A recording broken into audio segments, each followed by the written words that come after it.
Hello there, welcome to the Pill Diaries. And this is a channel where we talk about what the government does for us, keeps us all safe.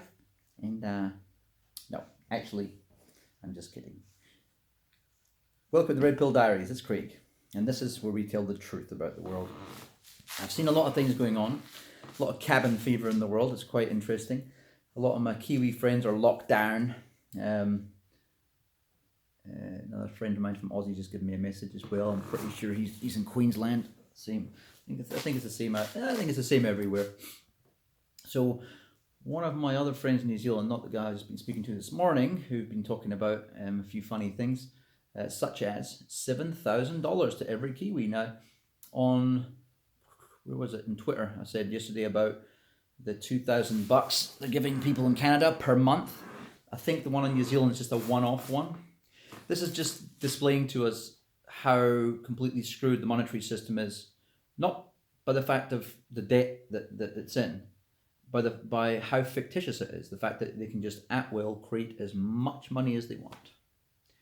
They could have done this for years. All those times you were begging for schools to be built or a new program to help the kids in the neighborhood or whatever it might be, and they said that there's not enough money for it, there was always enough money for it, right? They could have always done it.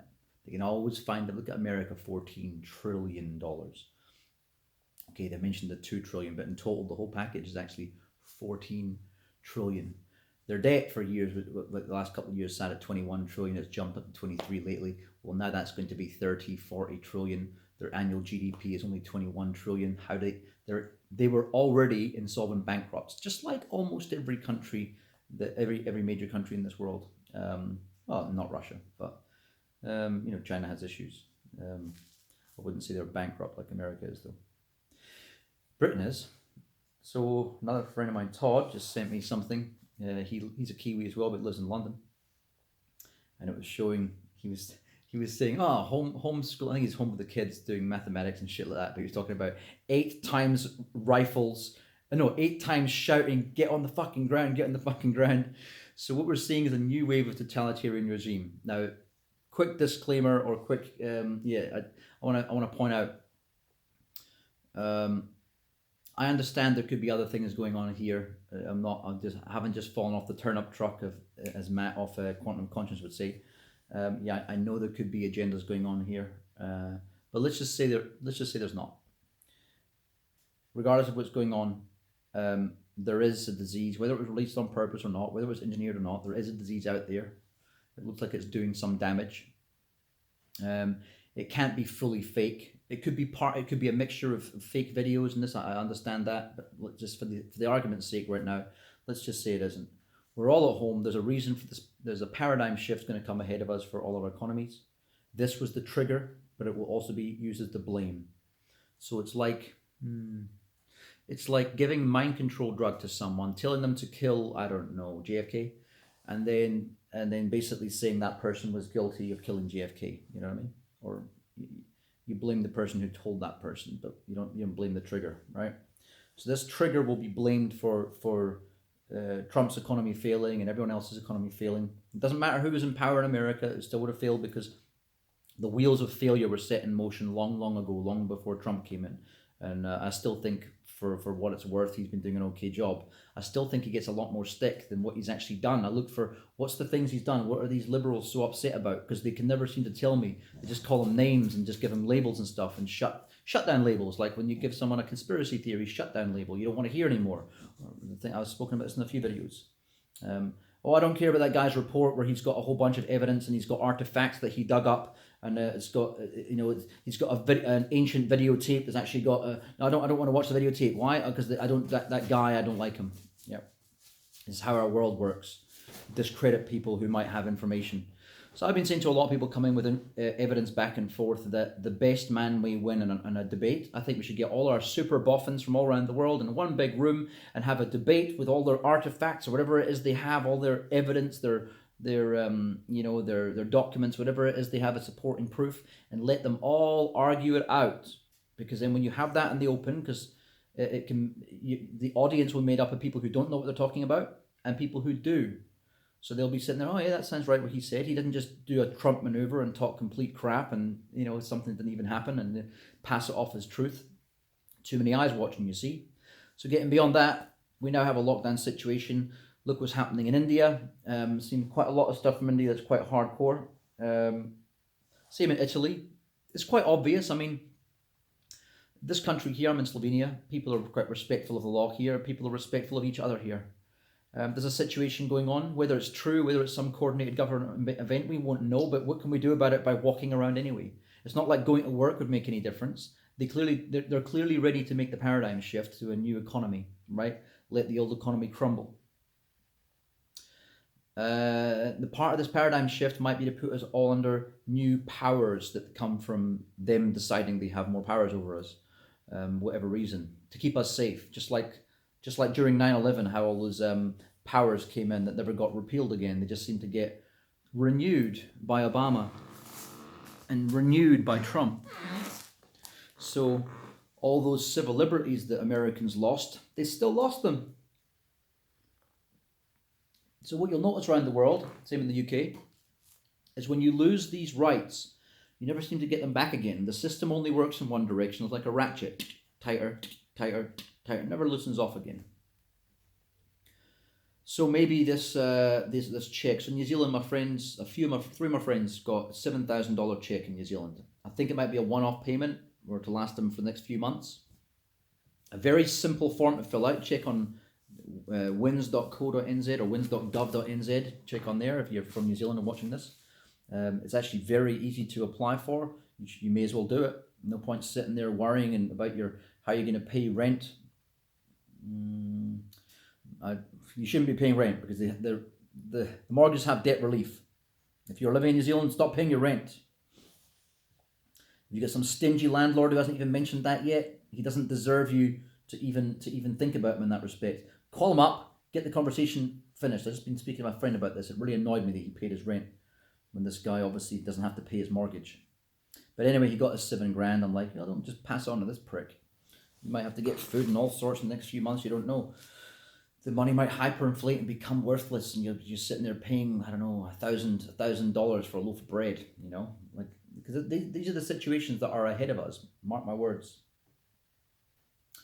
So, besides all the heavy-handed police all around the world doing exactly what they love, I remember what it was like in New Zealand years ago. We had a poor Samoan guy got shot by a cop on the highway because the cops came out all trigger happy. Oh, joy! Oh, it's so special. We got to shoot my gun. Oh, Sergeant, can I have that shotgun, please? Oh, come on, bro. You told me I could shoot it. That's what they're like. Is they get so excited. Another guy I knew, Jan Molenaar, he's a friend of mine who died as well. His brother. He's not a friend of a friend. He's a brother of a friend of mine. Joe Molenaar, and he's got another brother, Peter. He's still alive. But yeah, Jan, you would have probably, it was international news at the time. He hung out with cops, this guy Len Snee, and a few other cops there from the Napier Police Department. He knew he had weed at home. He knew he had guns at home. When anyone out there, you got cop friends, just always beware of this. Cops might always go back to doing what they do. So it's like, we know you're in there. We know you got guns. Next thing you know, there's a big shootout. A few people got killed, and so did Jan. He's dead now, right? Moral of the story: it's pretty impossible to have cops as friends because you just cannot trust that they won't see their job as more important than your friendship. But in seeing that, my point was when they get a hold of guns. That was around about the time these guns were becoming available because all these sort of it was just things are happening. There was a guy in Wainuiomata down the south near Porirua, not near Porirua, sorry, near Petone, and he was a kind of bald-headed guy with two front missing teeth, and he ended up taking a shotgun at people up Wainui Hill.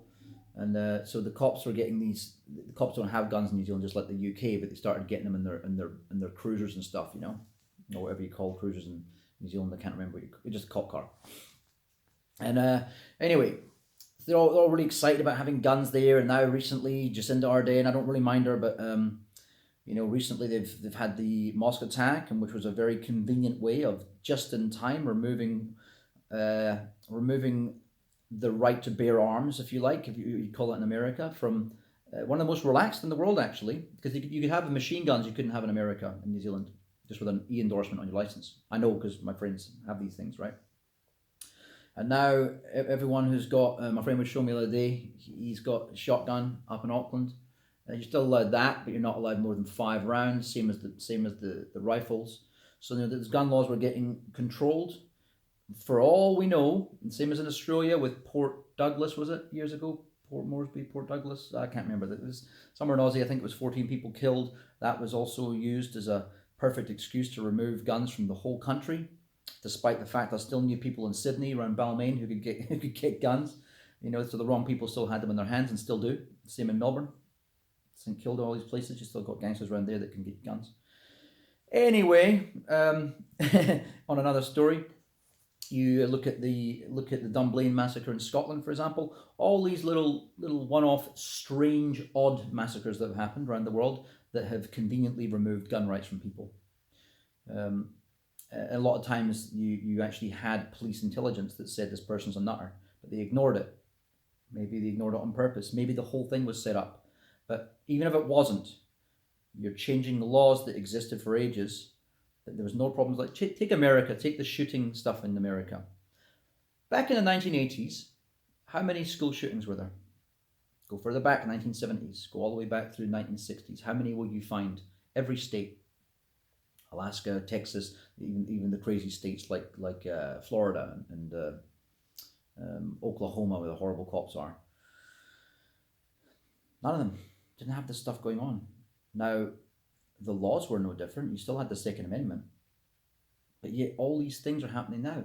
So could it be the change in the population that's done this? Or could it be some level of social engineering that might have changed the conditions in which people are living? Or could it be things like MK Ultra, where people are being programmed or even paid to do certain things? We just don't know. But that's not what I'm getting. I'm not here to say what conspiracy may be true. What I'm here to say is that something changed. It wasn't the gun laws. So why remove those? Maybe they're the target. And it seems that if you look all over the world, it's exactly what it is. They're the target. Look what you have to do to have a gun in the UK. If I want a 22 pistol in the UK, I have to have this thing on the stock. It's about 1.5 foot long. And then the little pathetic barrel it's got, it has to have like a little snoot extender on the end of it that can bend really easily as well. Just to have a pea shooter 22. It's pathetic. I think the shotguns are limited to 3 cartridges as well. Fair enough, whatever. When you go skeet shooting, you can get away with that, it's fine. Or under and over or side by side. But it's going to be nothing against, I suppose if you've got enough of your neighbours with these kind of weapons and you need to stand up against a government that has got robots and soldiers that are armed with your money to take you on, well, you haven't really got a leg to stand on, do you? And that's where countries like America and Russia stand alone. There's other countries too.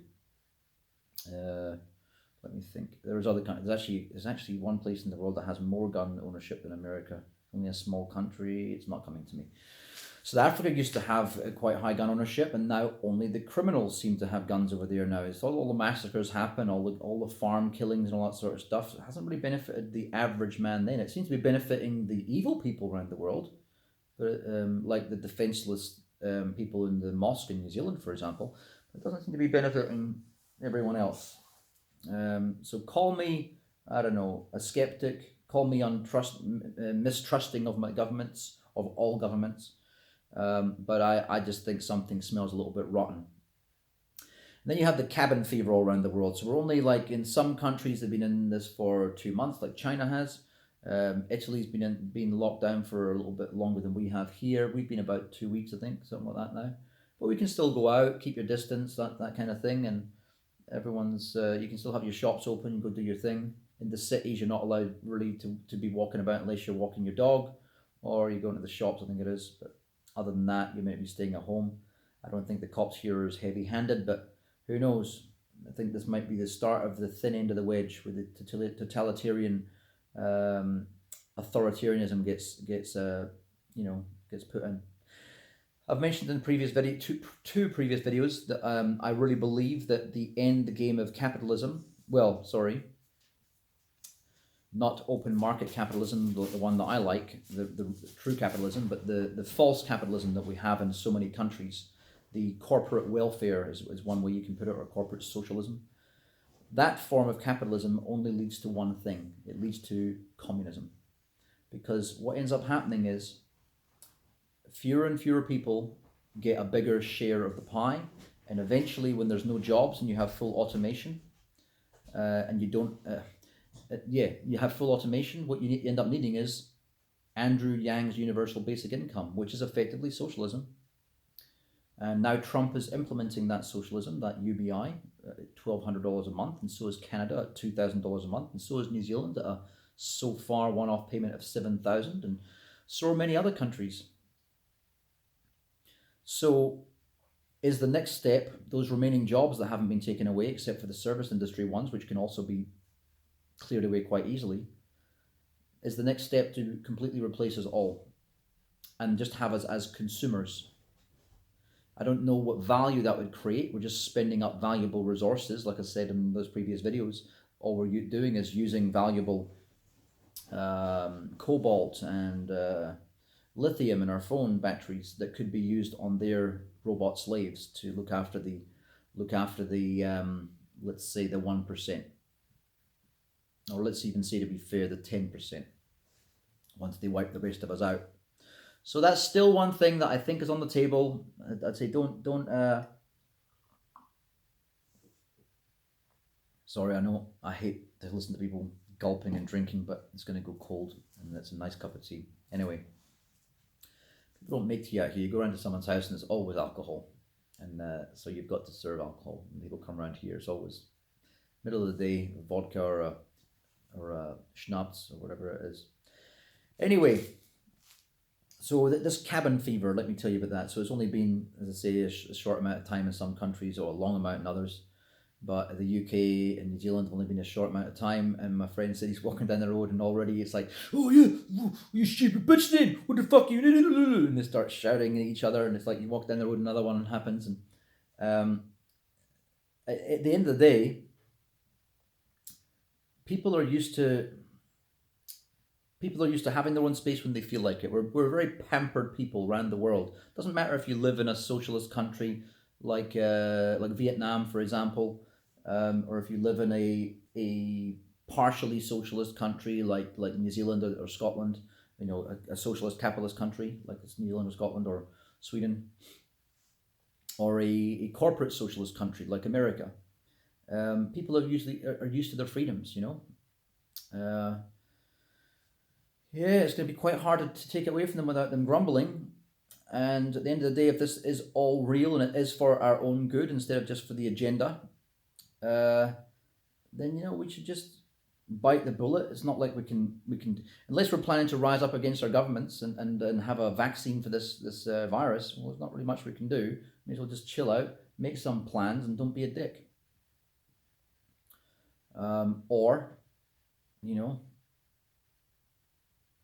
I don't know, look into what could really be going on. There's something rotten in Denmark. I just know there is. It just doesn't. Everything seems wrong, down to the fact that the prediction and time for this happening was just so on the ball. How many videos did I say 2020 something's going to kick off? And I have to say, even though I've mentioned pandemics in previous videos, I didn't expect the 2020 kickoff would be a pandemic. I thought it would be something different. I thought it was just going to be economic collapse. I didn't realize this. But of course, this is just the catalyst. This is the trigger that's going to get the blame. Cabin fever will get worse, and what will also get worse is the government power to do whatever they want. Bleep. You're looking next to someone, you see 30. Whatever. What's the human temperature? 36.8 degrees. I think it is something like that. 36.8. All right, come here. You've got a temperature of 40 degrees. Hang on, I just saw it. It only said 30. Hey, come here. You come here as well. I can imagine it. You know, them dragging us all in. Next thing, oh no, he's got the virus. You can't visit him. Sorry. And next thing you get everyone starts getting Epstein. So yeah, that's for all we know. Yeah, that's what I think is going to happen here. It's like I say, the thin end of the wedge. more and more powers go to the government, less and less powers go to you, and then, I don't know, if it does go down that track, the thing that will happen next would be they start recruiting people to join their little foot soldier gangs to keep the populace under control.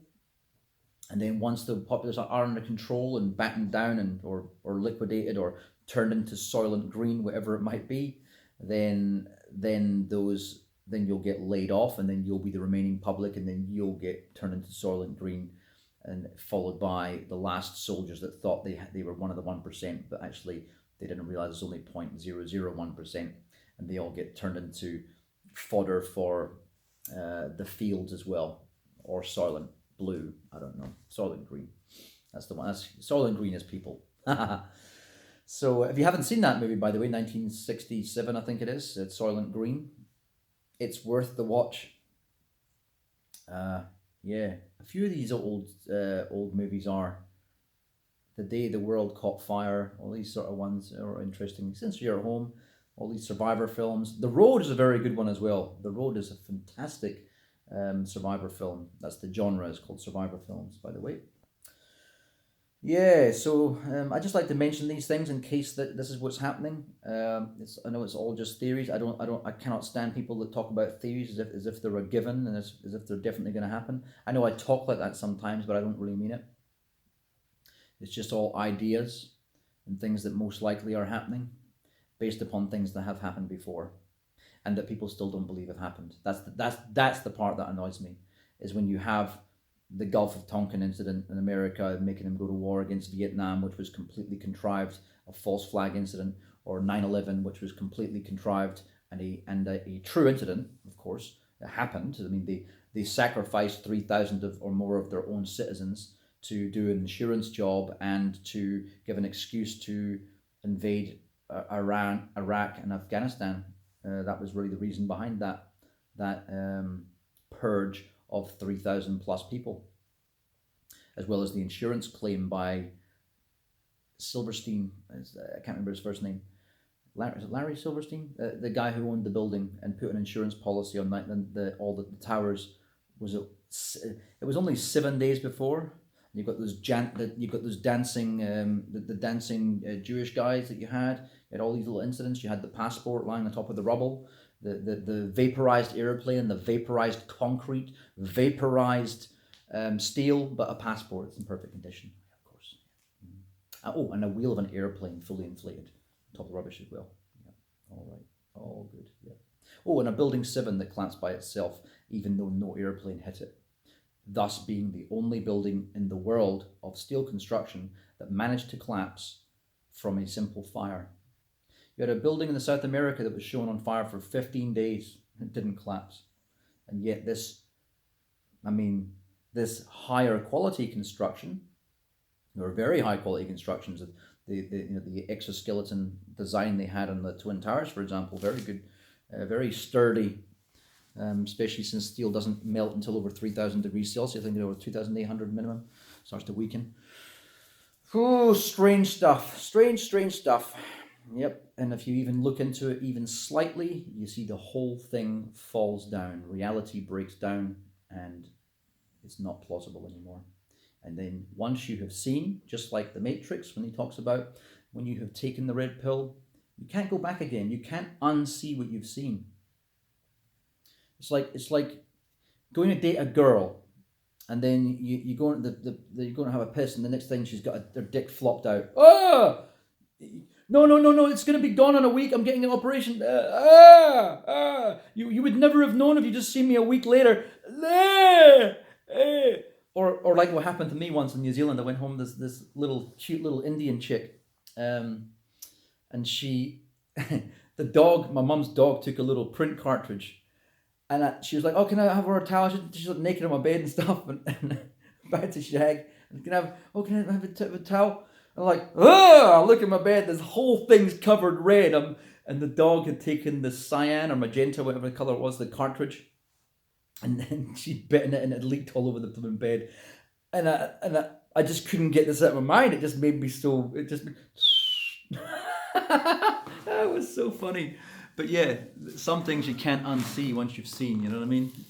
and you can't, even if it was false, even if it was a situation where like one thing I did to my brother years ago, we used to joke each other all the time, me and the second youngest brother Paul, and he was putting this cream in the door, and he would punch me, and I'd go chase him, then I'd go open the door, there's crap all over the door handle, just to get a laugh out of it, the things you do for a laugh, right? So I went to him and like, yes, and I'm so looking forward to this. I have a pair of shorts on, and I'm like, so they're like a pair of, they call them stubbies in New Zealand, like they used to like play rugby in them and that sort of stuff, you know, kind of thick cotton stubbies. And then I put some peanut butter around the back of my legs and up to the crack of my ass, right there. And then I went to him and I'm like, Paul, oh, and I go and I take this, and he's looking like, and I went, oh, it doesn't matter. He's like, freaking out. Oh, it was so funny. And even after that, he just couldn't, he was still, even after he found out it was peanut butter. Oh, it was so classic. I was such a good joker as a kid. Those were the days. Anyway, these aren't the days. Well, actually, I still feel good about, you know what, I'd rather live in the truth. If this is the end of all shit and it's all fallen to hell, or even if it just gets rid of this fake banking paradigm that they use to unlodge or dislodge the capital from what was 1.7 billion people and what they turned into 8 billion. And yet, if you take the common folk in that 1.7 billion people and then the elite, right? And you take a share of the pie the common folk had of all the wealth in the world, the islands they own, the gold that they own, the tangible assets in every form and fashion you can think of. Even though this is 120 years ago, that was the heyday of capitalism, the times when people were living really, really bad, right? But despite that bottom 80%, or let's say the bottom 95% of society, they owned more of the world's capital, even though there's 4 times as many of them now, since the population has gone to 7.5 billion now, which is 4 times that amount. They own those, let's say if you were to calculate it as something along the lines of those 1.6 billion people owned more of the world's wealth, or had more of a share of the world's wealth than around about 7 billion people do today. That tells you all you need to know about the system that we've been, this fake system, this little game that we've been taking part in. And that's why if we can get rid of that system, and people go, oh, but what if you move to Fed coin, it's all over. If you allow them to create their own currency, because you get 2 types of cryptocurrency. You get one you can produce at will, which is used as a share. You create a company. I want to split up my company into shares. You create a token. So it can be sliced into integers, right? Or you can have a fungible cryptocurrency, which you can mine, or by proof of work or proof of stake as well, as 2 different methods. It takes effort. It takes some sacrifice to get a mineable currency. It doesn't take any sacrifice to create the share situation. Just like in a company, when you create shares of your company, you just say, right, how many shares do we have? 1,000? Yeah, let's make 10,000. Well, it just separates your company into 10,000 shares, doesn't it? It's the same thing with a crypto token or something like XRP that's created at will. If we allow the Fed to make their own Fed coin, or the SDRs from the central banks, the standard drawing rights, to be turned into a digital SDR, we are all fucked. Because it means they can keep on separating it, adding zeros and do the same thing they did with the last monetary system. It's not going to make any difference. They're going to keep on fucking us until the end. Or they'll kick the can down the road and keep this decrepit system we have at the moment going. But I would prefer to live in the truth. I prefer the whole world to move to something like Bitcoin or Monero, something that isn't endless, something that does take effort. You can't just create it out of thin air. It takes effort. It takes sacrifice. You've got to sacrifice some of your wealth for it, or you've got to sacrifice your energy for it. Spend, That's why minables are the future, and also because they're limited supply, so you don't end up with this inflationary method. You end up with a deflationary method, so money becomes worth more over time. Instead of one day you're paying 3 cents to watch a movie, and next day you're paying $20, or or a wheelbarrow of money, of Zimbabwean dollars, to buy yourself a loaf of bread. This is how it happens, what these governments put in place.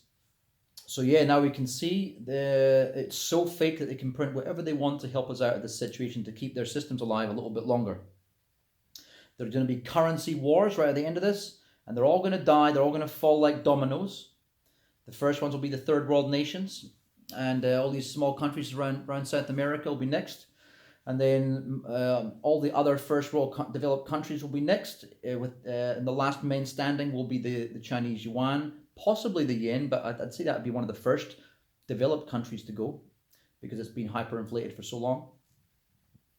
And eventually we end up with the US dollar, which will be the last one to be vacated. And if you are left holding the bag when it turns to zero, it means the rich will have done the biggest wealth transfer in history yet again. And they will own 90+% of all the wealth.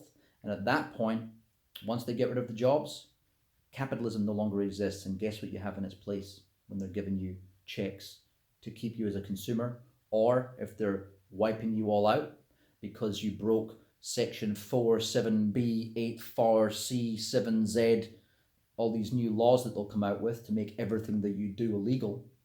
So you'll end up a prison population, which we pretty much are right now. It'll just be a more advanced version of a prison planet that we already have. Or you'll be exterminated. Or a mixture of the both, in prison until you're exterminated, until they can find an excuse to say, look, because they've always got to play by rules. The Illuminati and stuff always have to they always have to go by rules. They can't just kill you. They have to go, oh, you broke this law we put in place, and there's all these little rules they have to go by. That's what I think is happening. I'm going to keep on shouting this from the rooftops until it doesn't happen, because I hope it doesn't happen. But one thing I hope that does out of it is the currency needs to collapse. I really hope that we move into a currency that belongs to nobody. It belongs to itself until you expend the energy to deserve some of it. So banks we can level the playing field again. And if there are revolutions in the future, like what happened in France, but a global version, because look what's happening right now. This is a global version of 9/11, right?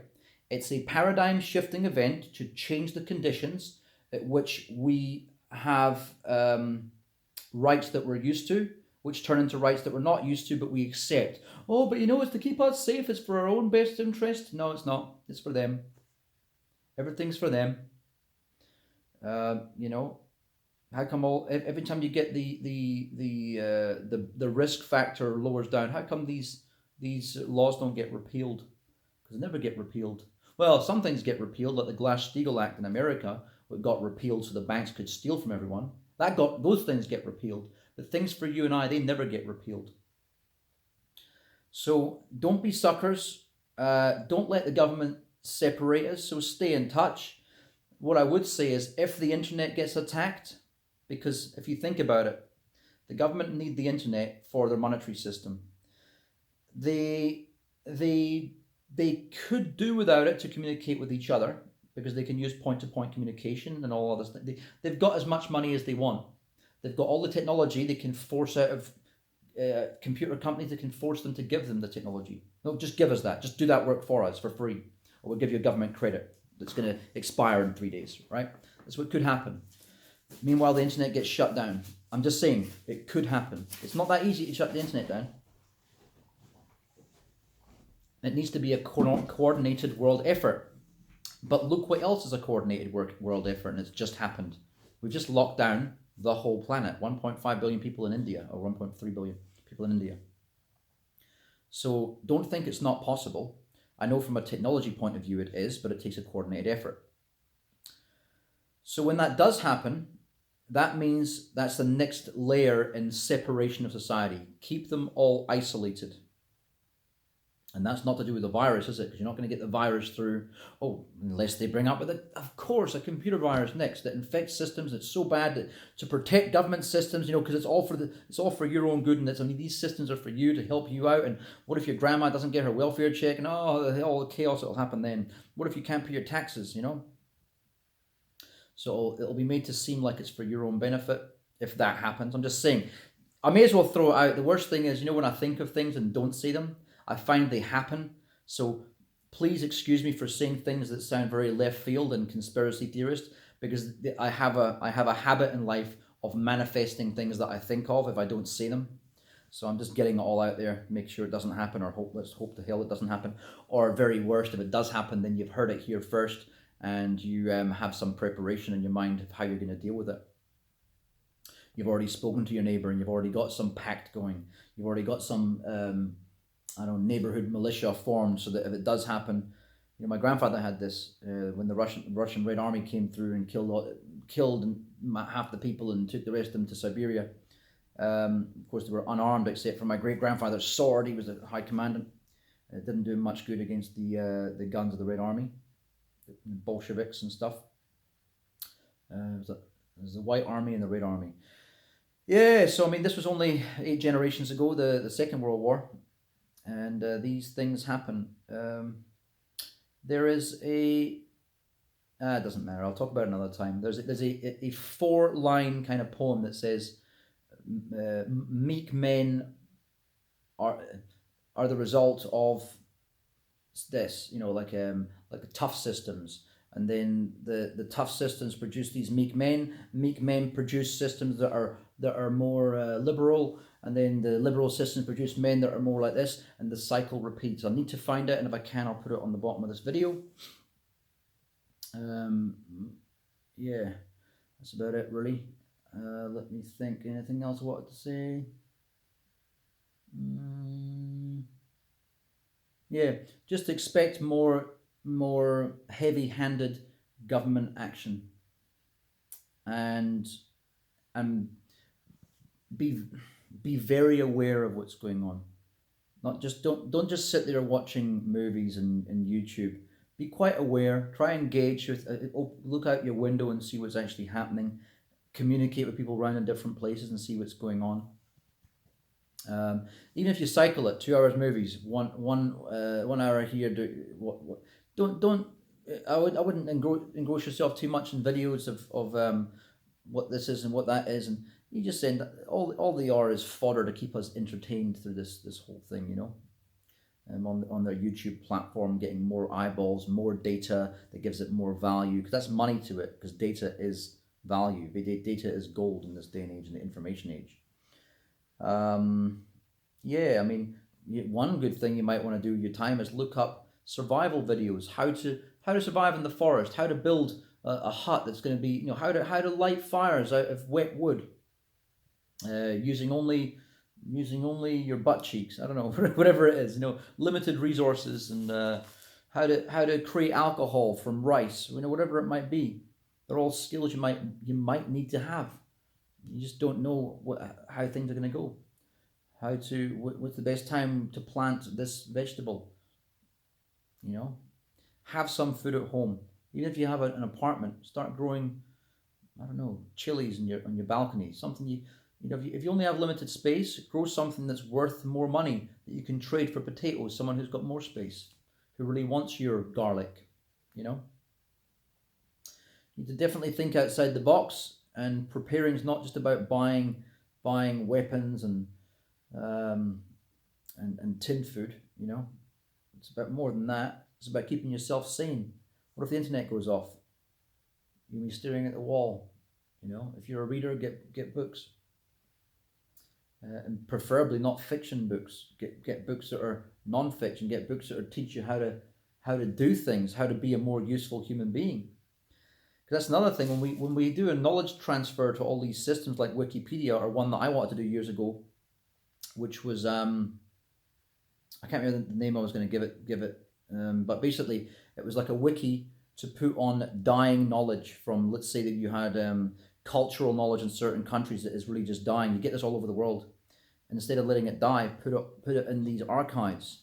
But the problem with all these things are that allows you to share knowledge. But the problem, if you rely on that, like we relied on calculators, look at our parents, how they do maths, most of them anyway, compared to us, because they had to do it in their heads, they had to do it on paper, we had to do it in a calculator, and most of us aren't very good at maths, you know, unless you're mathematically minded. So yeah, start learning skills that you can actually, you know, be a useful human being, that this brain actually contains things that can help a group in a time of crisis. And if everyone does that, and you know, as they say, none of us are as smart as all of us, or have as much knowledge as all of us. The collective human computer. Anyway, I'm going to leave it at that. That's about everything. See you next time. Stay safe.